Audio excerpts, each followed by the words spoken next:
This is Western Mass News. We begin tonight with a story Western Mass News has been following closely. Earlier in the month, the owners of 413, based out of East Longmeadow, announced that they were bankrupt. Welcome to Western Mass News at 6. I'm Chris Pisano. And I'm Abby Carnevale. The business managed many races across Western Mass, including the Jack Rowe Memorial 5K, which was sponsored by Western Mass News and benefited our station charity, the Foundation for TJO Animals. When their lights turned off, they left many area organizations in the dark, not yet receiving the funds raised through the business. Western Mass News reporter Olivia Hickey has the latest now into our investigation, and she joins us live in Longmeadow with the details. Olivia. Abby and Chris, after attempting several times to reach out to the business and the business owners, we learned that members of the 413 Running Club would be practicing here tonight at Longmeadow High School.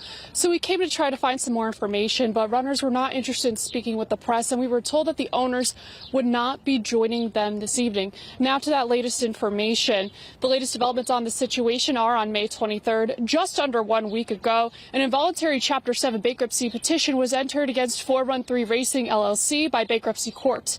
Now, Western Mass News obtained that petition listing 5 organizations claiming they have yet to be paid. Those are now listed on your screen, including Smile Like Jack Memorial Fund and Hampden County Bar Foundation.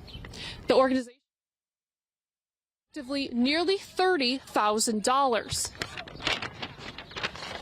Nearly $13,000 alone is owed to South Middlesex Opportunity Council Community Services Incorporated. This total does not include the approximately $12,000 still owed to the Foundation for TJO Animals or others who may have been impacted. Now, we reached out to the attorneys representing these organizations. We were provided with a statement reading in part, charities should be able to trust vendors that promise to safeguard charitable donations. Those monies are held in trust for the benefit of the many worthy causes in our community.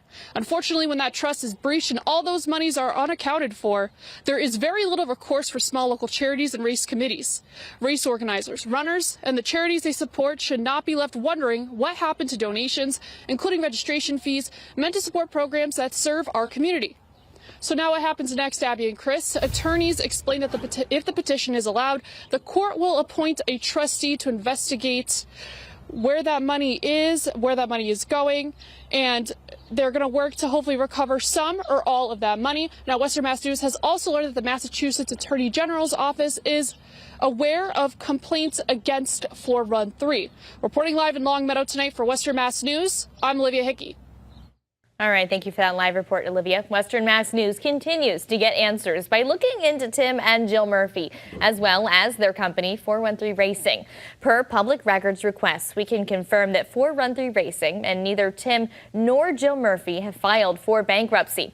That's after their social media post stating they were bankrupt and had to close their doors immediately. The state's bankruptcy court confirms, as Olivia mentioned, on May 23rd, an involuntary petition was filed on behalf of the creditors of the nonprofits, and the court says the debtors, Tim and Jill and 413 Racing, have yet to file. Additionally, Western Mass News has learned Skechers, the popular shoe brand, filed a lawsuit against 413 in 2022.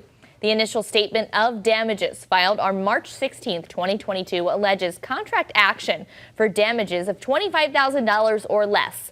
The court then charged 413 to pay Skechers $10,800. And as of today, that case is still pending.